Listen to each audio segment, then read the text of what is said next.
ఇతిహాస సంకలన సమితి భారతీయ ఇతిహాస సంకలన సమితి వేదికలో చిన్నారులు ఉండడం, ఎందుకంటే మన చరిత్రను రేపు ముందుకు తీసుకుపోయేది చిన్నారులే కాబట్టి వారు ముందుగా తెలుసుకోవాల్సిన అవసరం ఎంతైనా ఉంది. ఈ రోజుకు చాలా విశిష్టమైన ప్రాముఖ్యత ఉంది. తెలంగాణ విమోచన దినోత్సవంతో పాటు మన ప్రియతమ ప్రధానమంత్రి నరేంద్ర మోడీ గారి జన్మదినం కూడా ఈరోజు జరుపుకుంటున్నాము దేశవ్యాప్తంగా. అయితే ఈరోజు కార్యక్రమం ప్రారంభమైంది సాయంత్రం 5ంటికి. అది సాయి వరప్రసాద్ గారు అనుకొని పెట్టారో లేకపోతే యాదవ్ ప్రసాద్ జరిగిందో. తెలంగాణ విమోచనం అంటే తెలంగాణను మేము భారతదేశంలో విలీనం కానీ విమోచనం కానీ చేస్తున్నామని రేడియోలో ఆనాడు మీర్ ఉస్మాన్ అలీ ఖాన్ కూడా ప్రకటించింది కూడా సాయంత్రం 5 గంటలకి, సెప్టెంబర్ 17, 5 గంటలకి ప్రకటించారు. అంటే మనకి ఫ్రీడమ్ ఎప్పుడు వచ్చిందంటే జనరల్గా మనం పుస్తకాల్లో కూడా చదువుకుంటుంటాం. దేశం మొత్తానికి 1947 ఆగస్ట్ 15 రోజు వచ్చిందని చెప్తుంటాం. కానీ తెలంగాణ ప్రాంతానికి అంటే హైదరాబాద్ సంస్థానాన్ని, అప్పట్లో కర్ణాటక మరియు మహారాష్ట్రలో కొంత ప్రాంతం కూడా కలుపుకొని ఇదంతా హైదరాబాద్ సంస్థానంగా ఉండేది. అప్పట్లో మహారాష్ట్రని మరాఠవాడ అనేవారు. సో ఈ ప్రాంతానికి మాత్రం మీర్ ఉస్మాన్ అలీ 7వ నిజాం మేము స్వతంత్రంగానే ఉంటాం, అటు భారతదేశంలో కలవము, పాకిస్తాన్లో కూడా కలవము, మేము ఒక ఇండిపెండెంట్గా ఉంటామని ప్రకటించుకున్నాడు.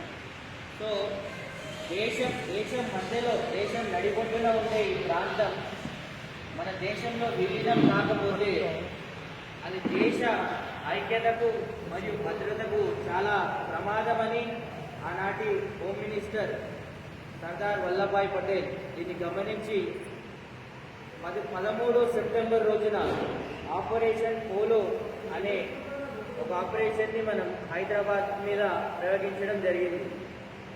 హైదరాబాద్ సంస్థానం చుట్టుముట్టు కూడా సాయుధ బలగాలను మోహరించడంతో దిక్కుతోచని స్థితిలో ఆ రోజు మన 7వ నిజాం మీర్ ఉస్మాన్ అలీ ఖాన్ గారు 16 తేదీ రోజు అర్థమైపోయింది ఇంకా మనం భారతదేశంతో పోరాడలేము అని తెలుసుకొని 17 రోజు రేడియోలో అనౌన్స్ చేశారు, మేము భారతదేశంలో విలీనం కావడానికి సిద్ధంగా ఉన్నామని.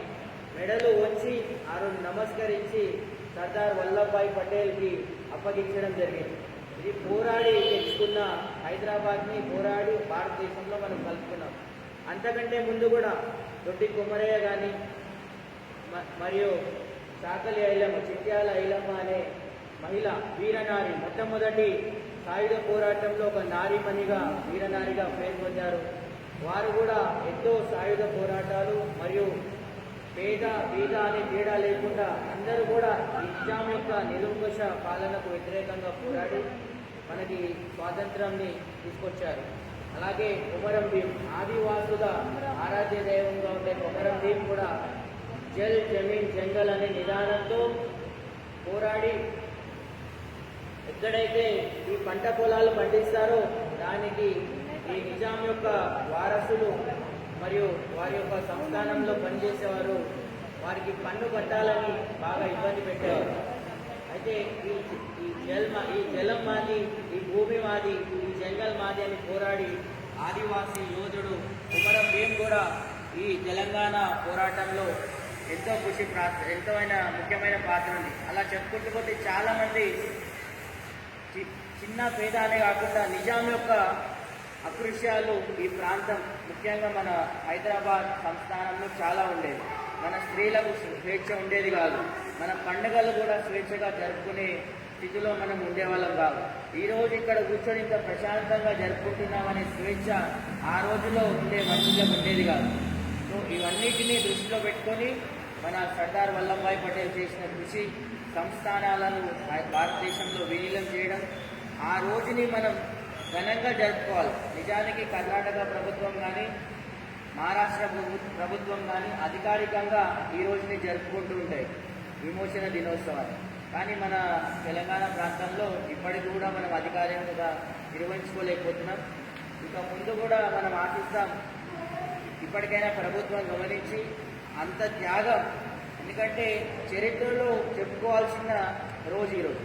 భారతదేశానికి ఆగస్టు 15 ఎంత ముఖ్యమో తెలంగాణ ప్రాంతానికి, హైదరాబాద్ సంస్థానానికి ఈ సెప్టెంబర్ 17 అనేది అంతే ప్రాముఖ్యత కలిగింది.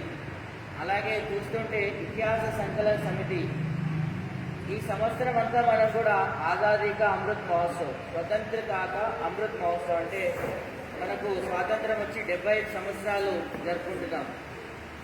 స్వాతంత్రం కేవలం ఒక ఇద్దరు కుటుంబాల వల్లనో, కేవలం నలుగురు మనుషుల వల్లనో కాలేదు. లక్షలాది మంది ప్రాణ త్యాగం చేస్తే కానీ మనం ఈరోజు ఇంత స్వేచ్ఛగా తిరుగుతున్నాం. మొట్టమొదటిగా మనం చాలా అదృష్టవంతులం. భారతదేశంలో పుట్టడమే మనం మొదటగా చేసుకున్న అదృష్టం. ఎందుకంటే హిమవింధ్య పర్వతాలు దేవతలకు నిలయాలుగా ఉన్నాయి. దట్టమైన అరణ్యాలు మన చుట్టూ మహానీయుల స్థావరాలుగా ఉంటాయి. పసిడి పంట క్షేత్రాలు పండించే భారతదేశం మనది. ఎన్నో పుణ్య ప్రదేశాలు ఉన్నది.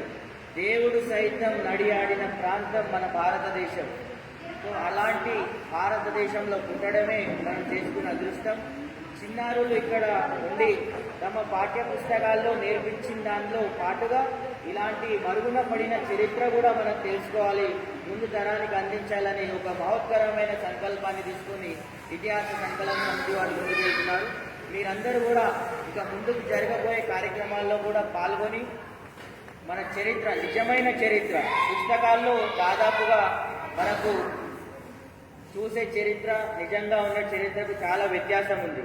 సో మన పూర్వీకులు, మన దేశ ఔన్నత్యం, మన సంస్కృతి సాంప్రదాయాలు అన్నీ తెలుసుకొని ముందు తరాలకు అందిస్తానని ఆశిస్తూ అందరు కూడా మరొకసారి అభినందన తెలియజేస్తుంటూ ఇంతతో ముగిస్తుంది.